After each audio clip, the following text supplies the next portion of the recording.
HD सच्ची कहानियों पर आप सभी का स्वागत है। मेरी जिठानी मुझसे पूछने लगी, तुम्हारा मदीने का सफ़र कैसा रहा? तो मैं सोच में पड़ गई, क्योंकि जो कुछ मेरे साथ हुआ था वह जिंदगी भर कभी नहीं भुलाया जा सकता था। हम लोग मदीने शरीफ में खड़े थे और मेरी छोटी सी सबा मेरी आंखों से ओझल हो चुकी थी। थोड़ी ही देर में मेरा खून सूखने लगा था। मैं बहुत ज़्यादा डर गई थी, न जाने वह कहाँ चली गई। आसपास लोग ही लोग थे, क्योंकि हज का टाइम था, बहुत ज़्यादा गर्मी थी। मुझे मेरी छोटी सी बच्ची कहीं भी दिखाई नहीं दे रही थी। मेरा शौहर भी मुझे गुस्से में देख रहा था। उसकी क्या वजह थी वह तो एक अलग ही कहानी थी। लेकिन कहाँ गई मेरी बेटी? ए मेरे रब, तेरे दर पर इतने करीब खड़ी हूँ, मेरी दुआ कबूल कर ले। मेरी बच्ची मुझे वापस कर दे। अभी मैं दुआओं में बिजी थी। अचानक मेरी बेटी भागती हुई मेरे पास आई और जब मैं उससे पूछा कि वे कहाँ चली गई थी तो उसने मुझे ऐसी बात बताई कि मैं सजदे में गिर गई। जमीन पर बैठकर रोने लगी। वहां पर जितनी भीड़ थी सब लोग मुझे देखने लगे। मेरा शौहर मुझे रोकने लगा। ये क्या कह रही हो? मेरी बेटी मुझे बात ही ऐसी बता रही थी। उसने कहा कि जितनी देर में गायब थी उतनी ही देर तक मेरे साथ दो अंकल। ये था कहानी का शीर्षक। अब सुनिए मेरी पूरी कहानी। मेरा नाम तमन्ना था। मेरे शौहर का नाम आमिर था। हम लोग एक अच्छे खाते पीते घर से थे। लेकिन वह कहते हैं ना कि अल्लाह अपने घर में दौलत से नहीं बल्कि नसीब से बुलाता है। और हम लोग काफ़ी टाइम से इंतज़ार कर रहे थे। पूरे 8 साल तक मुझसे कोई औलाद नहीं हुई थी। उसके बाद अल्लाह ने मुझे प्यारी सी बेटी से नवाज दिया था, जिसका नाम मैंने सबा रखा था। अब वह खुद से चलने फिरने वाली और बातें करने वाली हो गई थी। मैंने उस टाइम कसम खाई थी, मैं अगर औलाद पालूंगी तो हज पर जरूर जाऊंगी। और बीच में इतने सारे समस्या बनी कि मैं अभी तक ना जा सकी थी। लेकिन अब हमारा जाने का इरादा बन गया था। मेरी जिठानी के यहाँ कहने को तो 2 बेटे थे, लेकिन उनके बेटों से मेरी बेटी इस घर में सबसे ज्यादा लाड प्यार किया जाता था। मेरे ससुर, मेरी सास, मेरे दोनों बिना शादीशुदा देवर, नंद भी सब लोग ही सबा से बहुत ज्यादा प्यार करते थे। वो लोग कहते थे ये घर तो लड़कों से भरा हुआ है, लेकिन ये प्यारी सी गुड़िया जो यहाँ पर आई है यही हम सबकी जान है। सबा थी भी बहुत खूबसूरत। जब सब लोग उसके 4 बेटों को छोड़कर मेरी एक बेटी के लाड नखरे उठा रहे थे तो उसे बहुत गुस्सा आता था। जब हम लोगों का जाने का प्लान बना तो उसे घर पर नहीं छोड़ना चाहती थी। ऐसी बात नहीं थी जैसे मुझे किसी पर भरोसा ना हो, लेकिन मुझे सिर्फ उसी पर भरोसा नहीं था। इसलिए मैंने अपने शौहर से कहा हम बेटी को भी साथ लेकर जाएंगे। मेरे शौहर ने कहा खुद से खाने पीने वाली है, बातें करती है, उसको अम्मी के पास छोड़ जाते हैं और हम लोग चले जाते हैं। लेकिन मैंने कहा नहीं, मैं अपनी बेटी को साथ लेकर जाऊंगी। अगर आपको टिकट के पैसे ज्यादा लग रहे हैं तो आप बता दे। उसने कहा कि बात टिकट की नहीं है। चलो ठीक है, अगर तुम उसको वहां भी संभाल सकती हो तो ले चलते हैं। साथ में मेरी जेठानी ने कहा कि उसको लेकर ना जाओ, वहां पर तो बच्चे खो जाते हैं। अगर ये तुम्हारे हाथ से गुम हो गई फिर क्या करोगी? मुझे उनकी बातों पर बड़ा गुस्सा आया। मेरी सास ने उसको टोक दिया और कहा कि वे लोग हज करने जा रहे हैं, तुम ऐसी मनहूसियत भरी बातें ना करो, क्योंकि टोक लग जाती है। बच्ची अपने माँ के साथ है और उसका बाप भी साथ में है, ना करेंगे उसका ख्याल, कुछ नहीं होगा। शुक्र है मेरी सास हक का साथ देने वाली थी। इस घर में मेरे साथ उन्होंने 8 साल तक बहुत नाइंसाफी की थी। वह हक पर तो थी, लेकिन मेरी ही जब किस्मत खराब थी तो वह कैसे मेरा साथ देती? मेरे यहाँ औलाद नहीं हो रही थी और डॉक्टर ने कहा था कमी भी मेरे अंदर है। 8 साल बहुत लंबे होते हैं, लेकिन ये दर्द तो वही औरतें बता पाएंगी जिनकी औलाद ना होती हो। उनके लिए तो 8 साल 8 सदियों के बराबर होते हैं। ये वही समझ सकते हैं जिसके ऊपर ये सब गुजरा हो। और फिर मेरी जेठानी ने बेटों की लाइन लगा दी। ऐसे में मेरी सास के मुंह से कोई न कोई शब्द निकल ही जाता था। मेरे दिल में उनके लिए जहर नहीं था, लेकिन मैं ये बात नहीं भुला पाती थी कि उन्होंने मेरे दिल पर कितने जख्म लगाए थे। अब शायद उन्हीं जख्मों को भरने की कोशिश करती थी, क्योंकि जब से सबा इस दुनिया में आई थी मेरे ससुर को अपने कारोबार में बहुत ज़्यादा फायदा हुआ था। मेरे एक देवर की लॉटरी निकल आई थी। मेरे अपने शौहर का काम तो वैसे ही बहुत अच्छा जा रहा था। तभी तो हमारा हज पर जाने का इंतजाम सेट हुआ था। इसलिए मेरी सास को यकीन हो गया था कि सबा हम सब के लिए बहुत ही ज़्यादा मुबारक है और खुशकिस्मत साबित हुई है। उसके आने के बाद इस घर में बहुत कुछ आया और फायदा हो रहा है, जबकि जेठानी के बेटों के आने के बाद घर में बहुत सारे नुकसान हुए थे। मेरे ससुर तो एक बार बिस्तर पर ही पड़ गए थे, फिर अल्लाह ने उन पर करम किया और फिर से अपने पैरों पर खड़े हो गए। ये लोग इस तरह की बातों पर यकीन करते थे। ऐसा था या नहीं मुझे नहीं पता। खैर हम लोग हज पर रवाना हो गए। मेरे दिल में बार बार मेरी जिठानी की बात आ रही थी। मैं अपनी बेटी का बहुत ज़्यादा ख्याल रख रही थी, उसका हाथ बिल्कुल भी नहीं छोड़ती थी। लेकिन बच्चों की ऐसी उम्र होती है, उनको हर चीज़ को जानने की, देखने की बहुत ज़्यादा जल्दी होती है। मेरी बेटी भी ऐसे ही थी। सबने लाड प्यार से उसे बिगाड़ दिया था। वह बदतमीज नहीं थी, लेकिन थोड़ी सी जल्दबाजी में हमेशा खुद काम किया करती थी। उसे हर काम जल्दी करना होता था। हमें यहाँ आए हुए कुछ दिन बीत चुके थे। उसका अच्छे से ख्याल रख रही थी। यहाँ पर आकर मुझे बहुत सुकून मिल रहा था। यहाँ पर माहौल तो ऐसा होता है, अगर जख्म भी लगा हुआ हो और यहाँ आ जाए तो सर से लेकर पांव तक मरहम बन जाता है। मेरे साथ भी यही मामला हुआ था। वहाँ अच्छा लग रहा था। ऐसे ही मस्जिद नबीवी के आंगन में बैठी सामने लोगों को तवायफ करते हुए देख रही थी। मेरी बेटी मेरे पास बैठी थी। मेरा शौहर खाने पीने का इंतजाम करने बाहर गया था। उसने कहा था कि आज रात का खाना हम इसी आंगन में बैठकर खाएंगे और शायद यहीं पर सो भी जाएंगे, क्योंकि ऐसा मौका हमें दोबारा नहीं मिलेगा। मैंने कहा हाँ, बहुत अच्छा ख्याल है। मैं अपने पुराने बीते हुए दिन में खो गई और सोचने लगी जिंदगी ने मेरे साथ क्या कुछ नहीं किया, लेकिन फिर भी मेरे रब ने मुझे अपने घर बुला लिया। आज मैं यहाँ बैठी हूँ और बड़ी सब्र और सुकून में हूँ। मेरी एक औलाद तो हो गई है, अल्लाह ने चाहा तो आगे भी मेरी औलाद होगी, तो मुझे वो बेटे से भी नवाज देगा और रहमत से भी, और मेरी जिंदगी में सब कुछ ठीक हो जाएगा। मैं कैसे तेरा शुक्र अदा करूं? मैं तो तेरा शुक्र अदा नहीं कर सकती। इसी तरह मैं हर सजदे में अपना सर रखकर अल्लाह का शुक्र अदा करने लगी, और जैसे ही सजदे से उठी तो आसपास देखा, मेरे दिल ऐसे बैठा जैसे मेरा दिल मेरे कदमों में आकर गिरा हो, क्योंकि सबा वहां पर नहीं थी।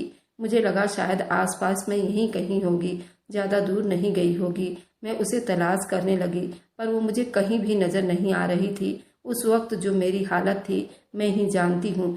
मेरे दिल की धड़कन मुझे मेरे कानों में सुनाई दे रही थी और मेरे हाथ पांव मेरे साथ नहीं दे रहे थे। मैं लोगों से पूछ रही थी, अपने एक बच्ची को देखा, छोटी लड़की को देखा, उसने नीला सूट पहना हुआ था।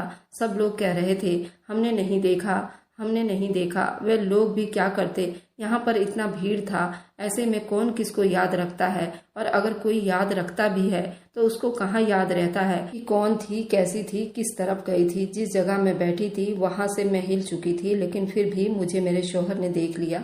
इसका मतलब कि अगर मैं भी कहीं खो जाती और आसपास कहीं होती तो मुझे ढूंढना मुश्किल नहीं था, जैसे मेरे शौहर ने मुझे ढूंढ लिया। लेकिन मुझे सबा आसपास कहीं नहीं मिल रही थी। इसका मतलब फिर वह कहीं दूर चली गई थी। जब मैंने अपने शौहर को यह सब कुछ बताया तो उसके हाथ से खाना गिर गया। मेरे दिमाग में वही बात आई जो मेरी जेठानी ने कहा था कि वहाँ तो बहुत भीड़ होगी, यही तो सीजन है, कहीं तुम्हारी बेटी वहाँ खो ना जाए। क्या उसकी जुबान काली थी? उसकी कही बात सच हो चुकी थी। मुझे मेरी बेटी अब कभी ना मिलती। मैं जल्दी सजदे में गिर गई, दुआ करने लगी। मेरे शौहर को तो वैसे ही बहुत गुस्सा आता था। वह गुस्सा होने लगा, कहाँ थी तुम? कहाँ था तुम्हारा ध्यान? कहाँ चली गई सबा? मैंने कहा कि इधर ही तो थी, मेरा हाथ पकड़कर बैठी थी, मैं सजदा कर रही थी। उसने मेरा दुपट्टा पकड़ा हुआ था। मुझे लगा कि मेरे पास ही बैठी है, लेकिन पता नहीं कहाँ चली गई है। हम लोग उसे आसपास देखने लगे, हमें नहीं मिल रही थी। थोड़ी देर के बाद वहाँ पर कुछ लोग और खड़े थे जो इस तरह के लोगों की मदद करते थे। हमने उनसे जाकर मदद मांगी, उनको अपनी बेटी का हुलिया बताया। उन्होंने कहा फिक्र ना करें, हम कोशिश करते हैं, कुछ तो पता चल जाएगा, आप परेशान ना हो, आप लोग भी तलाश करें, हम भी करते हैं। उन्होंने ऐलान वगैरह भी करवाए और हम लोग भी तलाश करने लगे। लेकिन अजीब मामला था, मेरी बेटी बिल्कुल भी दिखाई नहीं दे रही थी। सारा एरिया तो करीबन ओपन ही था। ऐसा तो नहीं था वह किसी कमरे में अंदर चली गई थी, वहां पर खो गई हो। फिर वह कहाँ चली गई? मैं बार बार दुआएं कर रही थी, मेरी हर सांस दुआ बन चुकी थी। और अगर आज मेरी दुआ मेरा रब कबूल नहीं करता तो फिर कब करता? यहाँ पर आकर तो सबकी दुआएं कबूल होती है। फिर अभी तक मुझे मेरी बेटी नहीं मिल रही थी। हमने तो रोना शुरू कर दिया। मैं जमीन पर बैठ गई। मुझे अचानक से चक्कर आ गया। मेरा शौहर वहीं पर आ गए थे। उन्हें नहीं पता था मेरे साथ क्या हुआ है। 2 औरतों ने मुझे सहारा दिया और कहा कि क्या बात है। वह भी हिंदुस्तानी लग रही थी। मैंने उन्हें बताया ये मामला है, तो वो कहने लगी कि आपको इतनी कम उम्र की बच्ची को साथ लेकर नहीं आना चाहिए था। आप लोगों को तो भी दिखावा करने होते हैं। 4 साल की उम्र में हज किया है, 5 साल की उम्र में हज किया है, छोटे छोटे बच्चों को साथ लेकर आ जाते हो, तो फिर यही सब कुछ होगा ना। मैं उस औरत पर हैरान रह गई। शायद उसकी बात ठीक थी, शायद इस तरह के लोग भी इस दुनिया में थे, लेकिन उस वक्त जो मेरी हालत थी, उसे क्या मुझसे इस तरह से बात करनी चाहिए थी। ये औरत चुप हो गई तो दूसरी बोलने लगी, तुम कहाँ पर थी? कहीं बैठकर सेल्फियाँ तो नहीं बना रही थी? यहाँ तो ऐसे लोगों की भरमार है जो यहाँ पर सिर्फ सेल्फियाँ खींचने आते हैं। हज के बारे में उनको कुछ पता नहीं होता। जवानी में यहाँ पर आ जाते हैं, फिर बड़ी हसीन और खूबसूरत सेल्फियाँ बनाकर जब तक अपलोड ना करें, हज मुकम्मल नहीं होता उन लोगों का। आजकल के तो माँ बाप ही लापरवाह हैं। ये इंटरनेट और फ़ोन समाज को इतना बर्बाद कर दिया है। ऐसे लोग तो माँ बाप बनने के काबिल ही नहीं है। मैंने उनका हाथ झटक दिया और मैंने कहा, शर्म आनी चाहिए आप लोगों को। मुझ पर एक मुसीबत आई पड़ी है और आप लोग मुझे बातें सुना रही हैं। वे कहने लगी, मस्जिद नबी में तुम पर इतनी बड़ी मुसीबत आ गई है, इसका मतलब कि तुम कोई बद इखलाक औरत हो, वरना यहाँ पर आकर तो लोगों की मुसीबतें खत्म हो जाती है। लेकिन यहाँ पर आकर तुम पर अजाब आया है, कोई छोटी बात नहीं है। मुझे पता चल गया कि ये दोनों ही औरतें पागल और दिमागी मरीज हैं। पता नहीं किसका गुस्सा मुझ पर निकाल रही हैं।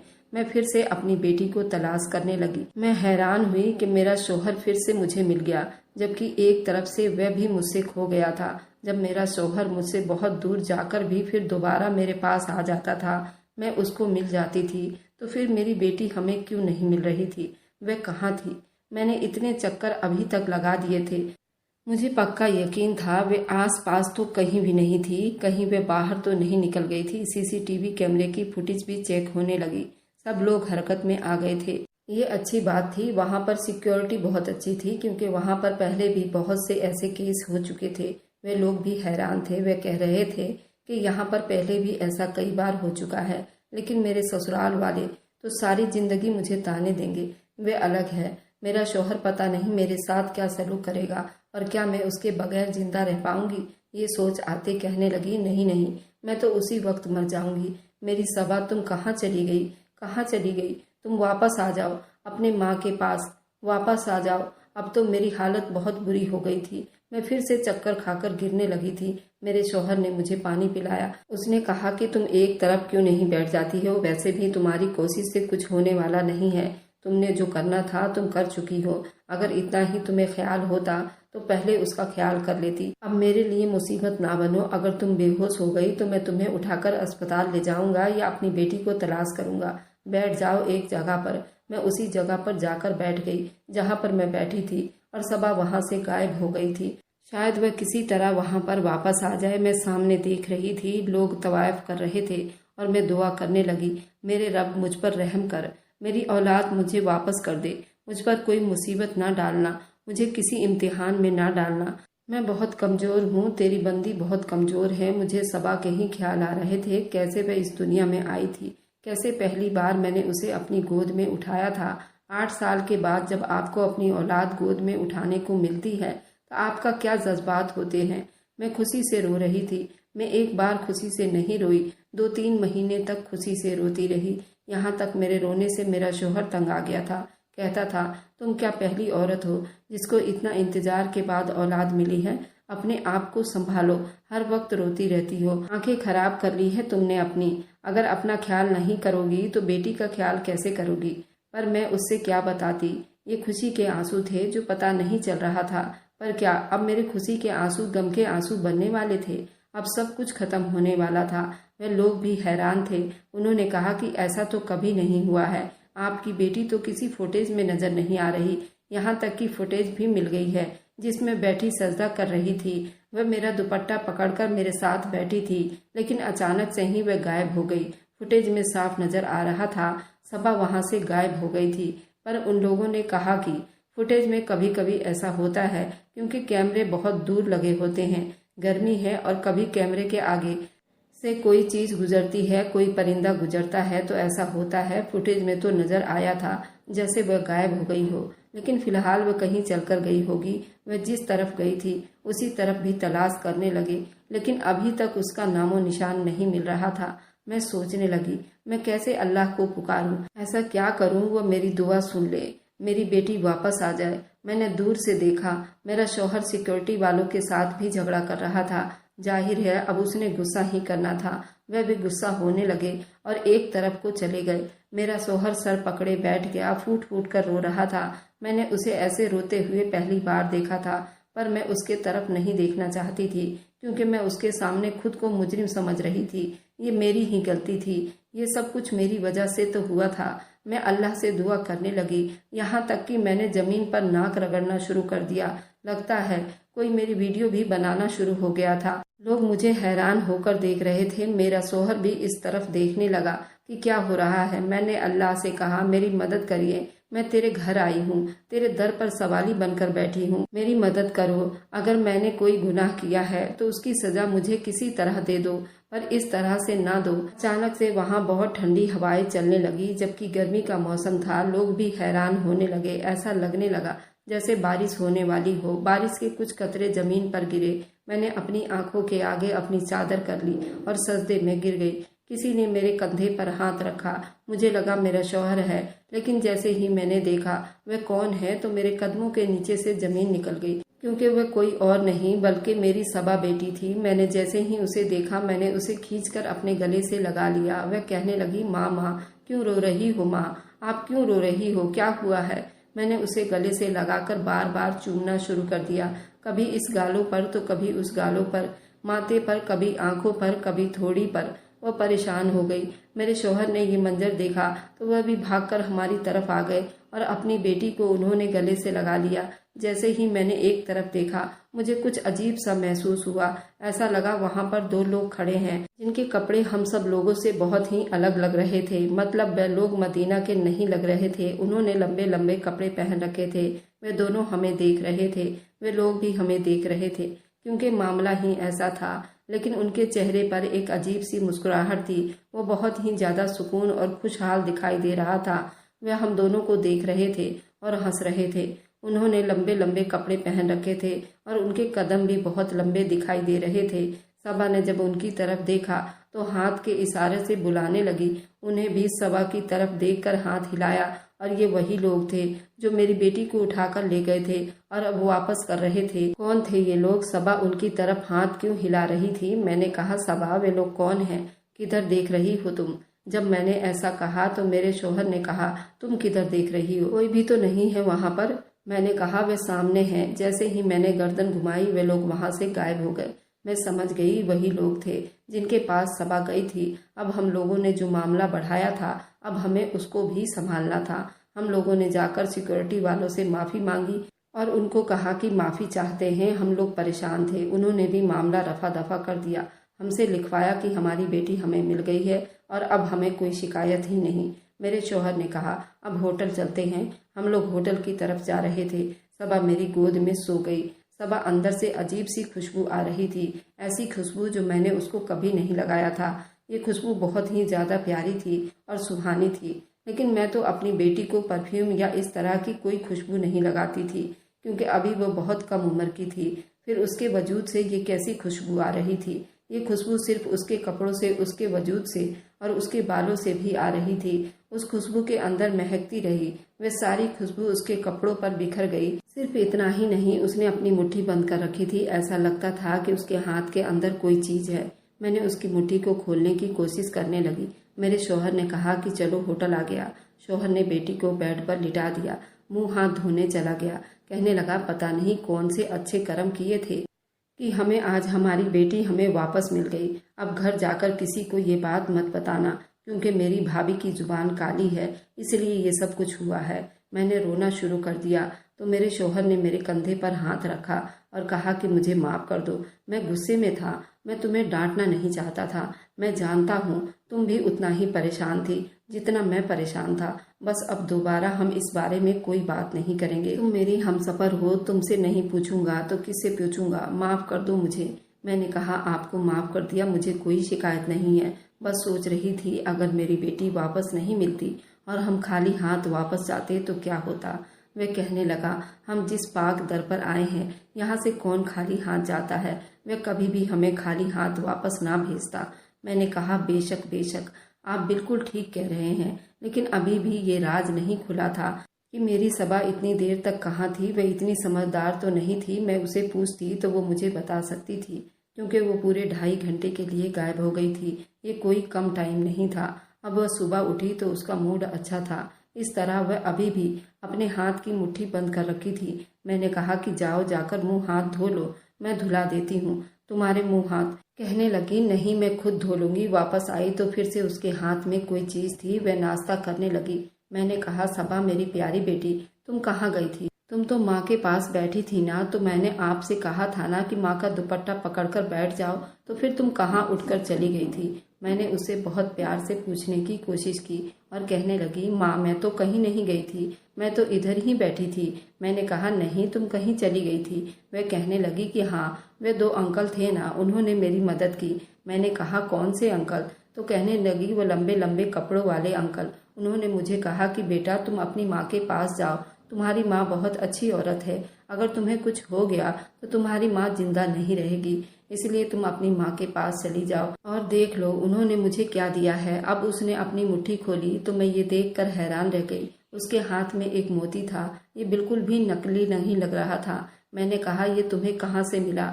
तो वह कहने लगी, मुझे उन्हीं अंकल ने दिया है। मैंने कहा, कैसे लगते थे वह अंकल? उन्होंने तुमसे कोई बात की, कुछ कहा? तो कहने लगी, हाँ कह रहे थे हमेशा अच्छी लड़की बनकर रहना, तुम बहुत प्यारी हो, बहुत अच्छी हो। अभी ये बात कह ही रही थी कि सामने होटल के अंदर लगी एक एलईडी स्क्रीन के ऊपर कोई चीज आई। उस तरफ इशारा करके कहने लगी, ऐसे थे वे अंकल, बिल्कुल ऐसे। मेरे कदमों के नीचे से जमीन निकल गई। मेरी रीढ़ की हड्डी में एकदम सनसनी की लहर दौड़ गई। मुझे अचानक से ऐसा डर लगा, मुझे जिंदगी में कभी नहीं लगा था, क्योंकि स्क्रीन पर सऊदी अरब के ही किसी एनर्जी ड्रिंक की एडवर्टाइजमेंट चल रही थी, जिसमें वे लोग ये दिखा रहे थे, अगर आप ये एनर्जी ड्रिंक पीते हो तो आपके बड़े पर निकल आएंगे और आप हवाओं में उड़ने लगोगे और आपको बिल्कुल भी गर्मी नहीं लगेगी। जब मेरी बेटी ने कहा ऐसे थे वे अंकल, तो उसने स्क्रीन पर मौजूद उस आदमी की तरफ इशारा किया था। वह अपने वजूद से 2 गुना बड़े थे और हवाओं में उड़ रहे थे। इसका क्या मतलब था, मैं अच्छी तरह समझ रही थी। मैंने अपने मासूम बेटी को देखा। हम लोग वहां से वापस आ गए। उस मोती को मैंने संभाल कर रख दिया, आज भी मेरे पास है। मेरी बेटी की मदद करने वाले वे 2 आदमी नहीं बल्कि फरिश्ते थे और मेरी मासूम बेटी ने उनके पर भी देखे थे। अल्लाह ने मदद के लिए फरिश्ते भेजे थे। जिस तरह से मैंने अल्लाह से मदद मांगी थी, मैं रो रही थी। मेरी मदद अल्लाह ने की थी, मदद करने के लिए उन फरिश्तों को भेजा था, वरना ऐसे कैसे? मेरी बेटी अचानक से गायब हो गई और फिर अचानक से वापस आ गई। ये बात आज तक किसी को समझ नहीं आई। अल्लाह के शुक्र अदा करती हूँ कि मेरी बेटी मुझे वापस मिल गई है और उसने मेरी मदद करने के लिए अपने फरिश्तों को भेजा। बेशक अल्लाह ही है, आपकी मदद करता है, हर हाल में आपके साथ होता है, वही बेहतर मददगार है। मैंने ये बात अपने घर में किसी को नहीं बताई थी। मेरे सोहर ने मुझे मना किया था और जब मैं घर लौटी तो मेरी जिठानी ने मेरे से हजारों सवाल पूछ रही थी। देखो तुम्हारी किस्मत कितनी अच्छी है, तुम तो अल्लाह के घर में घूम आई हो, मैं तो सिर्फ तरस रही हूँ और इन 4 बच्चों को छोड़कर कहाँ जाऊंगी। और तुम देखो मुझसे छोटी होकर भी घूम आई हो।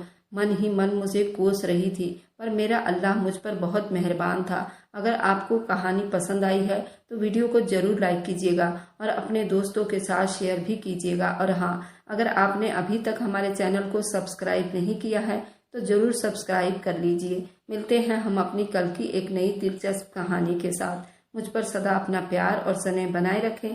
सभी को मेरा प्यार भरा नमस्कार।